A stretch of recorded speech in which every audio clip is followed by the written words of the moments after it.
Hello everyone, very warm welcome to my channel learning with Komal. आज की video में हम इंटरनेशनल फाइनेंस के 2 मार्क्स वाले क्वेश्चंस को कवर करेंगे। आज की वीडियो आपके लिए काफ़ी ज़्यादा हेल्पफुल एंड यूज़फुल होने वाली है। वीडियो को लाइक शेयर कमेंट अभी से कर दें, और चैनल पर न्यू है या फिर आपने अभी तक चैनल को सब्सक्राइब नहीं किया है तो सब्सक्राइब भी ज़रूर करें और बेल आइकन को प्रेस ज़रूर करें। और इंटरनेशनल फाइनेंस की काफ़ी सारी वीडियोस मैंने अपने चैनल पर अपलोड करी हैं। आप वीडियो के डिस्क्रिप्शन बॉक्स में एक लिंक आपको मिलेगा, वो लिंक आप ज़रूर चेक करें। चलिए फिर आज की वीडियो को स्टार्ट करते हैं।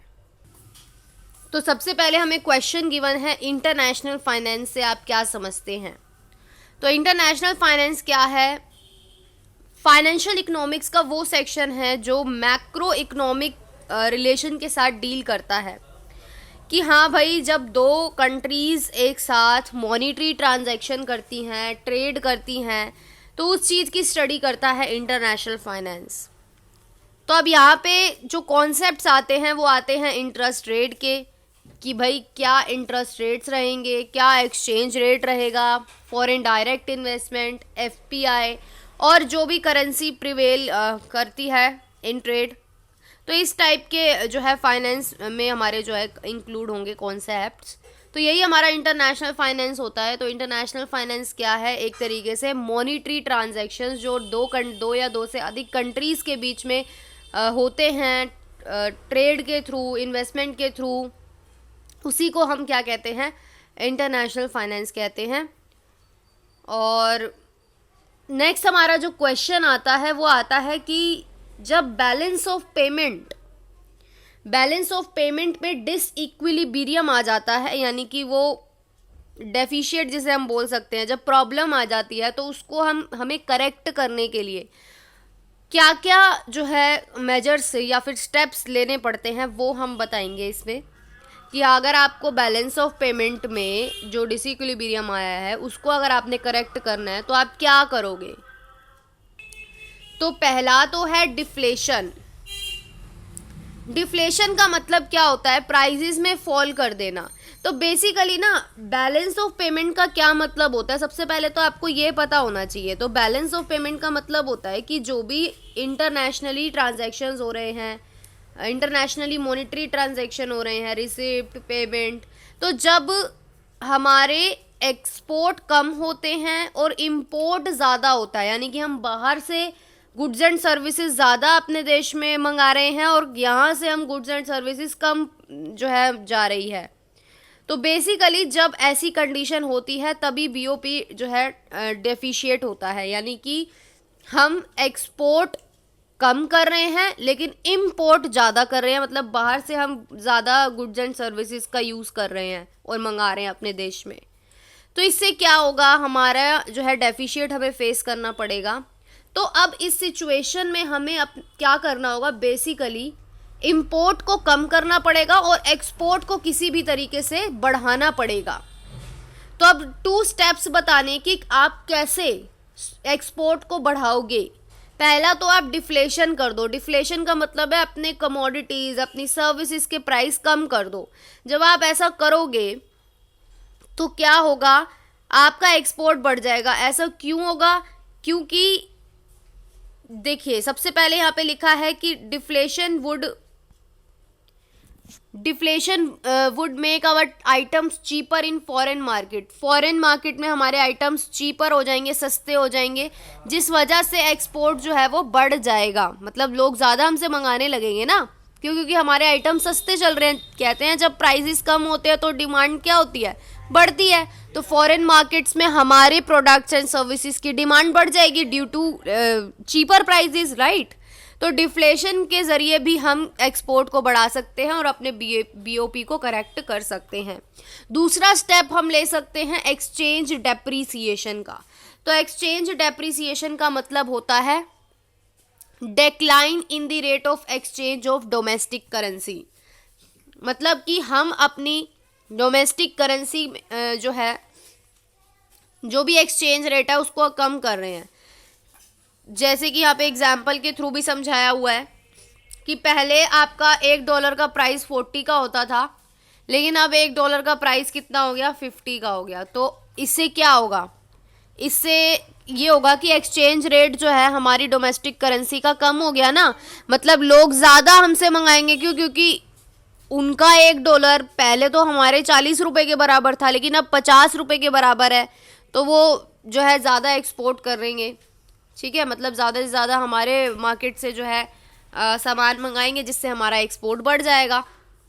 देखिए यहाँ पे लिखा भी है कि if India experiences an adverse balance of payment with regard to USA, तो Indian demand for US dollar will rise. तो इंडिया की जो डिमांड है वो बढ़ जाएगी, और प्राइस ऑफ द डॉलर जो है वो क्योंकि राइज हो रहे हैं, बढ़ रहे हैं, तो डॉलर अगर अप्रिशिएट होगा तो हमारी करेंसी क्या हो रही है? डेप्रीसिएट हो रही है।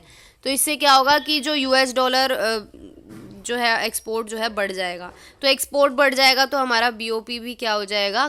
करेक्ट हो जाएगा। मतलब फिर आता है एक क्वेश्चन फियर ऑफ फ्लोटिंग का। फियर ऑफ फ्लोटिंग, एक होता है हमारा फ्लोटिंग एक्सचेंज रेट सिस्टम, एक होता है हमारा fix exchange rate system. Floating में होता है कि जो एक्सचेंज रेट होते हैं वो क्या होते रहते हैं? चेंज होते रहते हैं कंडीशंस के अकॉर्डिंग, मार्केट की, है ना। और फिक्स होता है कि हाँ भाई हम फिक्स ही रखेंगे अपने एक्सचेंज रेट को, बढ़ाएंगे या कम नहीं करेंगे कंडीशंस के अकॉर्डिंग। तो अब फ्लोटिंग का फियर क्यों है? क्यों है ये हम पढ़ेंगे कि फ्लोटिंग यानी कि फिक्स नहीं है हमारा एक्सचेंज रेट, वो मार्केट कंडीशन पर डिपेंड करता है।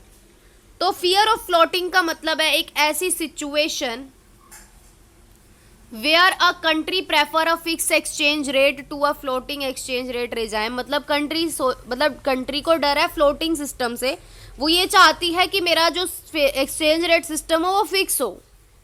तो this is more relevant in emerging economies, मतलब वो इकोनॉमीज जो अभी अभी उभर रही हैं, डेवलपिंग इकोनॉमिक्स जिनको हम बोल सकते हैं, कि अगर वो इकोनॉमीज फाइनेंशियल क्राइसिस से गुजर रही हैं, मतलब उनको फाइनेंशियली पोजीशन उनकी ठीक नहीं है लास्ट 2 डिकेड से, यानी कि लास्ट 20 ईयर से, तो वो ये चाहती है कि उनका जो एक्सचेंज रेट सिस्टम है वो फिक्स रहे। ऐसा वो क्यों चाहेंगी? क्योंकि अगर वो फाइनेंशियल क्राइसिस से गुजर रही हैं तो इट मीन्स कि उनकी जो करेंसी की वैल्यू है वो डेप्रीशिएट होती चली जाएगी, इसीलिए वो चाहते हैं कि हमारा फिक्स रहे। तो in foreign exchange markets of the emerging market economies there is a evidence showing that country who claim floating their currency are actually relucting to let the nominal exchange rate fluctuate. तो इनके basically कहने का ये मतलब है कि ऐसे बहुत सारे एविडेंस हैं जो दिखाते हैं कि जो कंट्रीज अपनी फ्लोटिंग एक्सचेंज रेट सिस्टम को अगर वो अडॉप्ट करती हैं करेंसी के, आर एक्चुअली रिलक्टेंट मतलब वो नहीं चाहती, एक्चुअली में वो नहीं चाहती कि वो उनकी करेंसी का फ्लोट हो, यानी कि फ्लोटिंग एक्सचेंज रेट सिस्टम वो नहीं चाहती। वो चाहती हैं कि उनका क्या हो? फिक्स एक्सचेंज रेट सिस्टम हो। तो यहाँ पे बोला भी गया है कि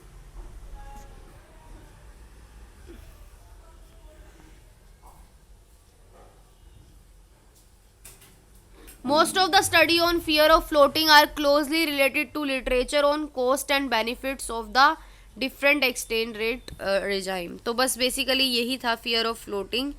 और उसके बाद हमारा आता है स्मिथसोनियन एग्रीमेंट।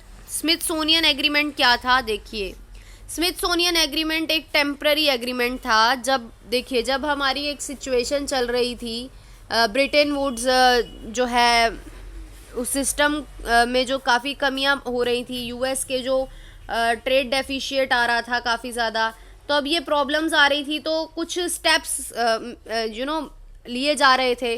तो उसमें एक ये एग्रीमेंट आया था स्मिथसोनियन का, जो कि आया था 1971 में। ये एग्रीमेंट आया था, टेम्पररी एग्रीमेंट था, जिसमें जो 10 मेजर कंट्रीज थी, जिनमें जो 10 लीडिंग डेवलप्ड नेशन थे, जिनका नाम था Belgium, Canada, France, West Germany, Italy, Japan, Netherland, Sweden, UK, United States. तो ये 10 मेजर कंट्रीज जो थी, 10 लीडिंग डेवलप कंट्री थी, इन्होंने क्या करा?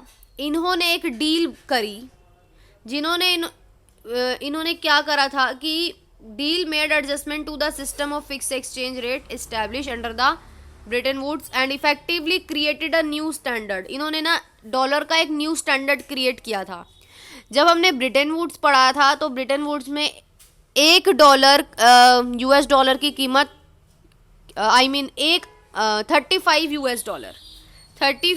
US डॉलर को वैल्यू दी गई थी 1 आउंस गोल्ड के बराबर, ये हमें पढ़ा था। लेकिन स्मिथसोनियन एग्रीमेंट जब आया तो यहाँ पर वैल्यू बढ़ा दी गई थी, जो कि कर दी गई थी 35 से 38। ठीक है, तो इन्होंने स्मिथसोनियन एग्रीमेंट में 35 से लेकर बढ़ा दी गई थी 38 पर डॉलर कर दिया गया था, मतलब 38 US डॉलर के बराबर 1 आउंस की गोल्ड की कीमत कर दी गई थी। और agreement became necessary when US president Richard Nixon stopped allowing foreign central bank to exchange US dollar for gold. तो उस टाइम के जब हमारे US के जो प्रेसिडेंट थे रिचर्ड निक्सन, उन्होंने क्या करा, फॉरेन सेंट्रल बैंक को बोला कि अब जो है US डॉलर के बदले जो है गोल्ड का एक्सचेंज जो है वो स्टॉप कर दो, बंद कर दो। और it mark the end of the gold standard. तो इससे क्या हुआ, गोल्ड स्टैंडर्ड जो है वो बंद हो गया, इन द सेंस कि गोल्ड का जो एक्सचेंज रेट सिस्टम था वो बंद हो गया।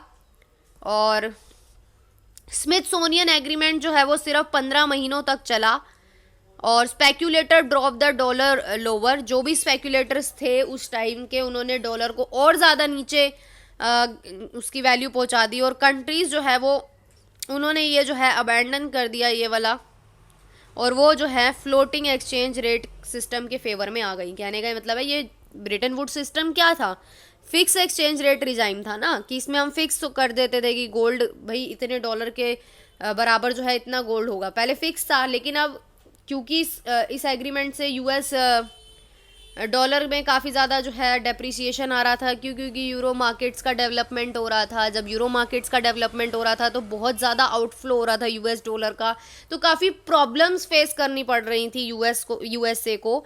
तो इस वजह से ये ब्रिटेन वुड्स सिस्टम हट गया और फ्लोटिंग एक्सचेंज रेट सिस्टम आ गया। उसके बाद हम बात करेंगे यूरोपियन मॉनेटरी सिस्टम की।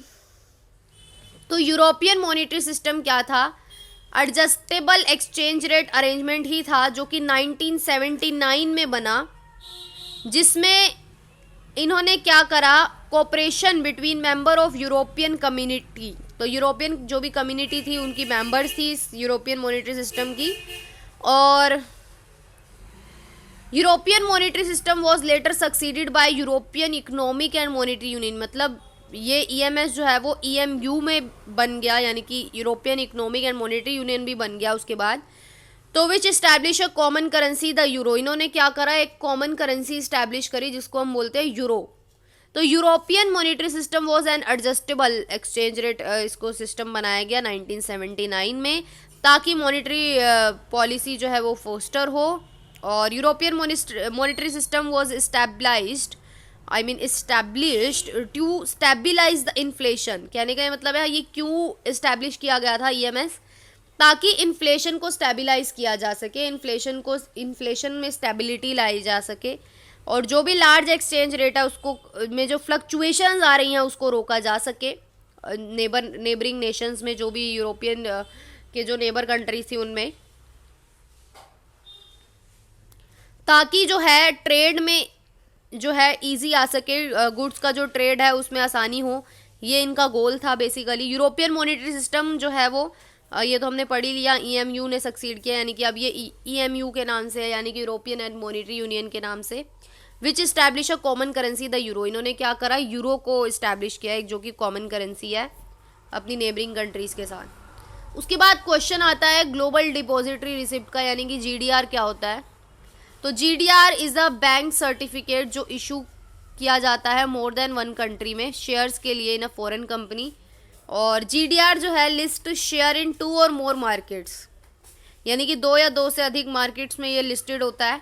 ग्लोबल डिपॉजिटरी रिसिप्ट जिसको हम बोलते हैं, मोस्ट फ्रीक्वेंटली US मार्केट में होता है या फिर यूरो मार्केट्स में होता है।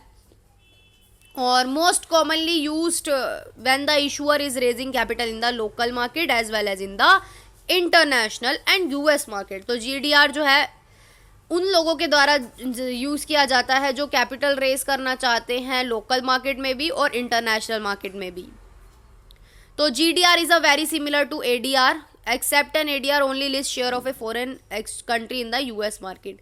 GDR और ADR में ये फ़र्क है कि ADR जो है वो सिर्फ US की मार्केट्स में ही जो है लिस्टेड होती है और GDR जो है वो ग्लोबली होती है, यानी कि US के भी, यूरो के भी और काफ़ी इंटरनेशनली। तो ये इनमें बेसिकली फ़र्क है। तो GDR एक सर्टिफिकेट है जो बैंक द्वारा इशू किया जाता है, जो कि रिप्रेजेंट करता है शेयर्स को फॉरेन स्टॉक्स में ऑन 2 और मोर ग्लोबल मार्केट्स, मतलब 2 या 2 से अधिक मार्केट्स में होता है, ये हमें याद रखना है।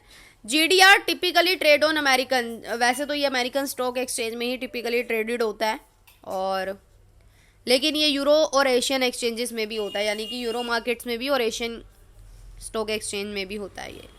तो GDR and their dividends are price in local currency of the exchange where the share are traded. तो GDR और उसके जो डिविडेंड होते हैं वो लोकल करेंसी के एक्सचेंजेस से ही होते हैं, where the share are traded, मतलब जिस कंट्री में शेयर्स को ट्रेड किया जा रहा है उसी के हिसाब से लोकल करेंसी और डिविडेंड जो है वो दिए जाते हैं इन्वेस्टर को, ये नहीं कि, है ना। तो GDR जो है जहाँ पे भी होगा, मान लो यूरो मार्केट में हो रहा है तो यूरो मार्केट की लोकल करेंसी के अकॉर्डिंग ही डिविडेंड मिलेगा। GDR represent an easy liquid way for US and international investor to own foreign stock। तो GDR एक easy जो है इंस्ट्रूमेंट है जिससे कि इन्वेस्टर जो है इंटरनेशनल फाइनेंस इंटरनेशनल इन्वेस्टमेंट कर सकते हैं। फिर आता है एक हमारा कंसेप्ट इन्फ्लेशन का, और इन्फ्लेशन से स्टॉक मार्केट पर क्या इम्पैक्ट पड़ता है। Inflation and the Indian stock markets की बात की जा रही है। तो price of a share in the stock market is determined by it's demand and supply. तो अब किसी भी शेयर का जो प्राइस है वो उसकी डिमांड एंड सप्लाई पर डिटरमाइन करता है, यानी कि स्टॉक मार्केट में जो भी शेयर्स होते हैं उनका जो प्राइस है वो किस पे डिपेंड करता है, उनकी डिमांड एंड सप्लाई पर डिपेंड करता है। और ऑब्वियसली ये जो फैक्टर्स है ये अफेक्ट भी होते हैं सोशली, पॉलिटिकली, इकोनॉमिकली, कल्चरली।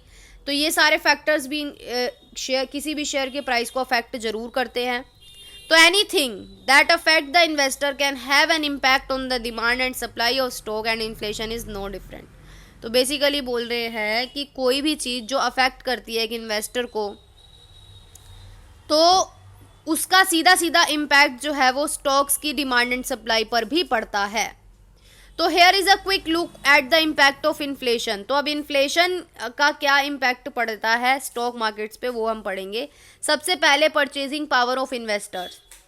तो इन्फ्लेशन की स्थिति है, इन्फ्लेशन की स्थिति में क्या होता है, प्राइजेस हाई होते हैं, राइट। तो इंक्रीज होता है गुड्स एंड सर्विसेज के प्राइजेस में। तो ये क्या दिखाता है कि मनी की वैल्यू डिक्रीज हो गई है, गुड्स एंड सर्विसेज की वैल्यू इंक्रीज हो गई है। इन्फ्लेशन रेट अगर 5% है देन ₹10,000 विल बी वर्थ ₹9,500। कि अगर इन्फ्लेशन रेट 5% है तो जो चीज़ 10,000 रुपये की है then ₹10,000 today will be worth ₹9,500। ये मतलब 10,000 की चीज़ जो है वो 9,500 में बन जाएगी आफ्टर 1 ईयर, राइट। आज आप उसको 10,000 में खरीद रहे हो, लेकिन जो है उसकी वैल्यू, बेसिकली उसकी वैल्यू जो है वो कम हो जाएगी। क्यों? क्योंकि महंगाई बढ़ गई। जितनी की चीज़ आप 10,000 रुपये में अभी खरीदते थे, है ना, वो 10,000 की वैल्यू की होती थी, बट क्योंकि इन्फ्लेशन की वजह से क्या होगा, 5% का अगर रेट बढ़ेगा। फॉर एग्जाम्पल अगर मैं बात करूं कि आज अगर एक इन्वेस्टर ने 10,000 रुपीज़ इन्वेस्ट करे हैं जिस भी शेयर की वैल्यू पे या जिस भी शेयर की, तो आने वाले टाइम में अगर इन्फ्लेशन ज़्यादा हुआ तो उस शेयर्स की या जो भी पर्टिकुलर चीज़ है उसकी वैल्यू क्या हो जाएगी, कम हो जाएगी ड्यू टू इन्फ्लेशन, है ना। तो इनके कहने का यही मतलब है कि अगर ऐसा होगा तो परचेजिंग पावर जो होगी इन्वेस्टर की वो कम हो जाएगी। क्यों? क्योंकि इन्फ्लेशन रेट बढ़ जाएगा। तो ये इम्पैक्ट पड़ेगा, और अगर ऐसा इम्पैक्ट पड़ेगा तो स्टॉक मार्केट पे डायरेक्ट इम्पैक्ट पड़ेगा। क्यों? क्योंकि अगर इन्वेस्टर की परचेजिंग पावर कम हो जाएगी तो वो इन्वेस्ट कम करेगा तो डिमांड कम होएगी, डिमांड कम होएगी तो क्या होगा, इम्पैक्ट तो पड़ेगा ना। इंटरेस्ट रेट की बात करें तो व्हेन इन्फ्लेशन रेट इंक्रीजेज, जब इन्फ्लेशन के रेट बढ़ते हैं तो आरबीआई इंटरेस्ट रेट बढ़ा देता है डिपॉजिट एंड लोन्स का। और the idea is to incentivise people to save money. और ऐसा क्यों करा जाता है? ताकि लोग जो है वो, लोगों को एक तरीके से एनकरेज किया जाता है कि वो मनी सेव करे। और curb excessive liquidity bringing the inflation rate down. ऐसा करने से क्या होगा? इन्फ्लेशन का रेट भी कम हो जाएगा। और since loans get costlier too, लेकिन फिर भी हम मानते हैं कि लोन भी तो कॉस्टलियर हो रहा है ना। भले ही आप डिपॉजिट पे इंटरेस्ट ज़्यादा दे रहे हो इन्फ्लेशन के अकॉर्डिंग, लेकिन लोन्स पे भी तो आप ज़्यादा चार्ज कर रहे हो ना। तो कॉस्ट ऑफ कैपिटल जिसको हम बोलते हैं, कॉस्ट ऑफ कैपिटल का क्या मतलब होता है कि जब हमने लोन लिया, जब हमने कैपिटल रेज करी, तो उसकी कॉस्ट तो बढ़ गई ना। क्यों? क्योंकि इंटरेस्ट रेट बढ़ गया, वही तो कॉस्ट होती है कैपिटल की। तो वो क्या हो गई? इंक्रीज हो गई। तो hence the projected cash flow are valued lower. तो कैश फ्लो जो है वो कम हो जाएगा जो भी प्रोजेक्टेड था, क्योंकि इंटरेस्ट रेट आपको ज़्यादा पे करना पड़ेगा कंपनी को। तो इक्विटी की वैल्यू कम हो जाएगी, यानी कि उस कंपनी के शेयर्स की वैल्यू भी क्या होएगी? कम होएगी। कम होएगी तो स्टॉक मार्केट पे इम्पैक्ट तो पड़ेगा। तो ये दोनों इम्पैक्ट थे अगर इंटरेस्ट रेट और परचेजिंग पावर ऑफ इन्वेस्टर कि इन्फ्लेशन की वजह से कैसे स्टॉक मार्केट पे इम्पैक्ट पड़ता है। पहला तो अगर इन्वेस्टर की परचेजिंग पावर कम हो गई तो वो स्टॉक मार्केट में जो है अपने परचेजिंग पावर के अकॉर्डिंग ही खरीदेगा स्टॉक्स। इंटरेस्ट रेट मैंने आपको बता ही दिया कि आरबीआई भले ही डिपॉजिट और लोन पर इंटरेस्ट रेट बढ़ाता है। क्यों? क्योंकि इन्फ्लेशन रेट के अकॉर्डिंग करना पड़ता है ताकि इन्फ्लेशन रेट को डाउन किया जा सके। बट क्योंकि डिपॉजिट पे बढ़ता है तो लोन पे भी बढ़ता है, जिससे कॉस्ट ऑफ कैपिटल क्या होती है एक कंपनी की? बढ़ जाती है। क्योंकि कंपनी को भी तो बैंक से लोन लेना पड़ता है ना अपने प्रोजेक्ट्स को फाइनेंस करने के लिए। तो जब उनका कॉस्ट ऑफ कैपिटल बढ़ जाएगा तो उनको ज़्यादा से ज़्यादा तो पे अपने डेब्ट का करना पड़ेगा। जब वो ज़्यादा पे अपने डेट का करेंगे तो डिविडेंड कम देंगे। डिविडेंड कम देंगे तो उनके शेयर के प्राइस की ज़्यादा डिमांड नहीं रहेगी। जब ज़्यादा डिमांड ही नहीं रहेगी तो प्राइजेस क्या होंगे? प्राइजेस क्या होंगे? कम होंगे स्टॉक मार्केट में। तो ये इम्पैक्ट पड़ेगा। इनडायरेक्टली बोल दो या डायरेक्टली बोल दो आप। परचेजिंग पावर पैरिटी की बात करें तो इस एक इकोनॉमिक थ्योरी है एक्सचेंज रेट डिटरमिनेशन की, कि इसमें आप एक्सचेंज रेट डिटरमाइन करते हो। और ये बोलती है कि टू कंट्रीज़ के जो प्राइस लेवल है वो इक्वल होने चाहिए। और इसका मतलब है कि अगर जो भी गुड्स है एक कंट्री में उसकी कॉस्ट सेम होनी चाहिए जब उसको एक्सचेंज किया जाए करेंसीज के टर्म्स में। जैसे कि यहाँ एक एग्जांपल दिया गया है कि if the price of A Coca Cola in UK was 100p and it was $1.50 in the US, then GBP और USD exchange rate should be 1.50। इनके कहने का ये मतलब है कि दोनों ही कंट्री की करेंसीज की वैल्यू क्या होनी चाहिए? सेम होनी चाहिए। जो भी चीज़ लाइक इन्होंने यहाँ कोका कोला का उदाहरण दिया है, पीपीपी के थ्योरी के अकॉर्डिंग एक्सचेंज रेट जो है वो इक्वल होने चाहिए। तो अब if you were then to look at the market exchange rate of it is actually closer to 1.25। और डिस्क्रिपेंसी अक्कर, ऐसी जो डिस्क्रिपेंसी होती है because the purchasing power of these currencies is different. हम जानते हैं किसी भी कंट्री की जो करेंसी की पावर, परचेजिंग पावर होती है वो अलग अलग होती है, जिस वजह से उनके प्राइजेज अलग अलग होते हैं। लेकिन पीपीपी थ्योरी क्या कहती है कि सेम होने चाहिए। तो as with any asset there is the real value of a currency and the notional value. एक होती है करेंसी की रियल वैल्यू, एक होती है उसकी नोशनल वैल्यू, जिसपे जो है फाइनेंशियल मार्केट जो है ट्रेड करते हैं। तो पीपीपी का एम क्या है? पीपीपी यानी कि परचेजिंग पावर पैरिटी का एम क्या है? मेजरमेंट करना, ताकि कंपैरिजन किए जा सके दो करेंसीज के बीच में bye adjusting for local purchasing differences. तो अब पीपीपी मेजर जो है वो ग्लोबली इंस्टीट्यूशंस के द्वारा यूज़ किया जाता है वाइडली, जैसे कि वर्ल्ड बैंक हो गया, यूनाइटेड नेशन हो गया, IMF हो गया, यूरोपियन यूनियन हो गया। तो अब economic theories often broken down into two main concept. अब इसके दो मेन कंसेप्ट है परचेजिंग पावर पैरिटी के। एक है आपका एब्सोल्यूट, एक है आपका रिलेटिव। तो एब्सोल्यूट का क्या मतलब है? बेसिक है ये पीपीपी थ्योरी का। एब्सोल्यूट परचेजिंग पावर पैरिटी जो है वो पीपीपी थ्योरी का एक बेसिक है, जो ये बोलता है कि once two currencies have been exchange, जब दो करेंसी एक्सचेंज होती हैं तो a basket of goods should have the same value, कहने का मतलब है गुड्स की वैल्यू भी क्या होनी चाहिए, सेम होनी चाहिए, यानी कि उनकी जो प्राइस वैल्यू है वो सेम होनी चाहिए। तो ये जो थ्योरी है वो बेस्ड है converting other world currency into the US dollar, कि भाई दूसरे देश की करेंसीज को यूएस डॉलर में क्या करना, कन्वर्ट। जैसे कि उन्होंने यहाँ एक एग्जांपल भी दिया गया है कि अगर कोका कोला का कैन का प्राइस $1.50 है, तो पीपीपी क्या सजेस्ट करेगा कि किसी भी कंट्री में उसकी कॉस्ट क्या होनी चाहिए, $1.50 होनी चाहिए। रिलेटिव पैरिटी की बात करें, यानी कि रिलेटिव परचेजिंग पावर पैरिटी क्या है, a absolute power purchasing power parity का ही ये एक्सटेंशन है, जो कि बोलता है कि it maintains that the value of the same good in different country should equal out over time. कहने का ये मतलब है रिलेटिव पैरिटी ये बोलता है कि टाइम के साथ भी उसकी वैल्यू सेम ही रहनी चाहिए, और ये सजेस्ट करता है कि प्राइस इन्फ्लेशन और करेंसी एक्सचेंज रेट में क्या है, कोरिलेशन है, यानी कि इन दोनों में संबंध है। तो it looks at the amount of goods और services that one unit of currency can buy. तो ये किस तरफ देखता है कि गुड्स एंड सर्विसेज, किसी भी गुड्स एंड सर्विसेज की एक यूनिट की अमाउंट जो है वो किसी भी करेंसी में जो है बाय की जा सकती है, जिसको हम ओवर टाइम, यानी कि किसी भी टाइम पीरियड के बाद भी अगर हम उसको एक्सचेंज करना चाहें या चेंज करना चाहें तो उतने में ही जो है रहे प्राइस, सेम रहे प्राइजेस। तो the theory suggest that inflation will reduce the real purchasing power of a currency. कहने का ये मतलब है कि अगर इन्फ्लेशन हो जाएगा, यानी कि प्राइजेस हाई हो जाएंगे, इस वजह से क्या होगा, जो परचेजिंग पावर है किसी भी करेंसी की वो कम हो जाएगी। क्यों? क्योंकि इन्फ्लेशन की वजह से यही तो होता है, परचेजिंग पावर क्या होती है, कम हो जाती है। तो अब in order to properly adjust the PPP, अगर आपको पीपीपी को एडजस्ट करना है प्रॉपरली, तो आपको इन्फ्लेशन को भी ध्यान में रखना पड़ेगा कि अगर UK had an annual inflation rate is 2%, कि अगर यूके का इन्फ्लेशन रेट 2% है और तो would be able to purchase 2% less per year. कहने का मतलब है then 1 unit of pound sterling की जो वैल्यू होगी वो 2% लेस होगी पर ईयर। तो इसीलिए आप इन्फ्लेशन को भी देखना पड़ेगा पीपीपी थ्योरी में, तभी जो है कर पाएंगे।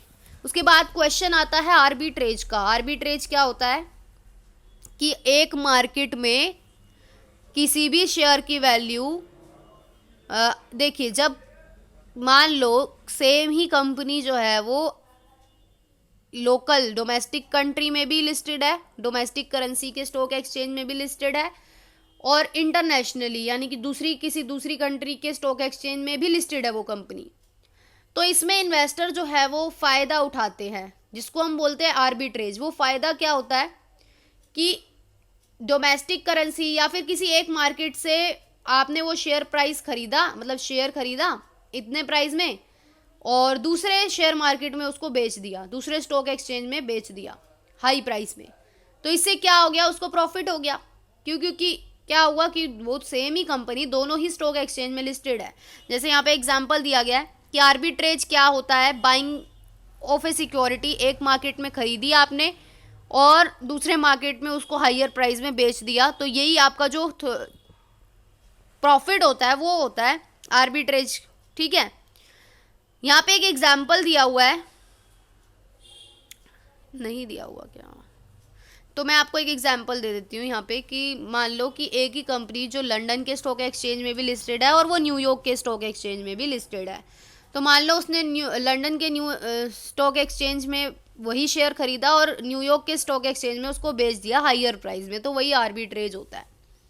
ठीक है, देखिए यहाँ पे एग्जाम्पल दिया गया है कि many investment can be boat and sold in several markets, कि काफ़ी सारी इन्वेस्टमेंट जो है वो खरीदी जाती हैं, बेची जाती है अलग अलग मार्केट्स में। जैसे कि एग्जाम्पल दिया गया है कि एक लार्ज मल्टीनेशनल कंपनी जो है वो मल्टीपल एक्सचेंजेस में भी लिस्टेड हो सकती है, जैसे कि मैंने आपको बताया कि वो न्यूयॉर्क के स्टॉक एक्सचेंज में भी लिस्टेड हो सकती है, वो लंदन के स्टॉक एक्सचेंज में भी लिस्टेड हो सकती है। तो when ever an asset is traded in multiple market, जब भी कोई एसेट मल्टीपल मार्केट में ट्रेड की जाती है तो उसके जो पॉसिबल प्राइजेस होते हैं वो गिरते ज़रूर हैं, टेम्पररीली गिरते हैं, एक मार्केट में गिरेंगे एक मार्केट में उठे रहेंगे। तो इसका फ़ायदा जो है उठाते हैं इन्वेस्टर, जिसको हम बोलते हैं आर्बिट्रेज। तो it's when this price differences exist, तभी आर्बिट्रेज जो है वो पॉसिबल है। क्यों? क्योंकि प्राइसेस में डिफरेंसेस होंगे तभी तो फायदा कमा पाएंगे, अगर प्राइसेस में ही डिफरेंसेस नहीं होंगे तो फायदा कहाँ से कमा पाएंगे। तो बेसिकली एक प्योर आर्बिट्रेज होता है जिसको हम बेसिकली आर्बिट्रेज ही बोलते हैं, तो इसमें और आर्बिट्रेज में कोई डिफरेंस नहीं होता। एक होता है हमारा मर्जर आर्बिट्रेज। मर्जर आर्बिट्रेज का मतलब होता है कि जब कोई दो कंपनियां एक साथ मर्ज होती हैं तो अगर उनका जो है क्या नाम है स्टॉक मार्केट्स में ट्रेड होता है तो वो बेसिकली मर्जर आर्बिट्रेज कहलाता है। कन्वर्टिबल की बात करें तो कन्वर्टिबल आर्बिट्रेज जो है वो भी एक आर्बिट्रेज की फॉर्म है जो कि कन्वर्टिबल बॉन्ड से रिलेटेड है। तो कन्वर्टिबल बॉन्ड्स तो आप जानती हो कि ऐसे बॉन्ड जिसको हम शेयर में भी कन्वर्ट कर सकते हैं वो कन्वर्टिबल बॉन्ड्स होते हैं। तो बेसिकली दूसरा क्वेश्चन आता है कि लॉ ऑफ वन प्राइस क्या होता है। ये कंसेप्ट है हमारा law of one price. Law of one price एक इकोनॉमिक कंसेप्ट है जो बोलता है कि किसी भी एसेट या किसी भी कमोडिटी का जो प्राइस है ना वो ग्लोबली सेम रहेगा, भले ही उसकी लोकेशन क्या हो, मतलब वो कौन सी कंट्री से बिलोंग करता हो या कोई भी फैक्टर्स हो, उसका प्राइस जो है वो हर जगह एक ही रहेगा, सेम रहेगा। तो यही हमारा लॉ ऑफ वन प्राइस है। तो law of one price takes into account of frictionless market है जहां पर कोई भी ट्रांजैक्शन, मतलब इसकी अजम्पशन है कि कोई भी ट्रांजैक्शन कॉस्ट नहीं होगी, कोई भी ट्रांसपोर्टेशन कॉस्ट नहीं होगी, कोई भी लीगल रिस्ट्रिक्शंस नहीं होंगे, करेंसी एक्सचेंज रेट जो है वो सेम रहेंगे, कोई भी प्राइस मैनिपुलेशन नहीं किया जाएगा इन्वेस्टर के द्वारा। या लॉ ऑफ वन प्राइस जो है एग्जिस्ट करता है क्यों? क्योंकि एसेट प्राइसेस में डिफरेंसेस आते हैं डिफरेंट लोकेशंस की वजह से, तो अब would eventually be eliminated due to the arbitrage opportunity. तो ये एलिमिनेट हो जाते हैं आर्बिट्रेज अपॉर्चुनिटी की वजह से। तो इसीलिए आर्बिट्रेज जो है वो लॉ ऑफ वन प्राइस की हेल्प करता है। एक क्वेश्चन आया था हमारा एग्जाम में कि क्यों, कैसे आर्बिट्रेज अपॉर्चुनिटी जो है वो लॉ ऑफ वन प्राइस की क्या करता है, हेल्प करता है। तो वो इसीलिए तो करता है कि लॉ ऑफ वन प्राइस कहता है कि कोई भी एसेट का प्राइस जो है वो हर जगह सेम रहेगा, भले ही उसकी लोकेशन क्या हो, भले ही वो कौन से मार्केट में ट्रेड हो रहा हो।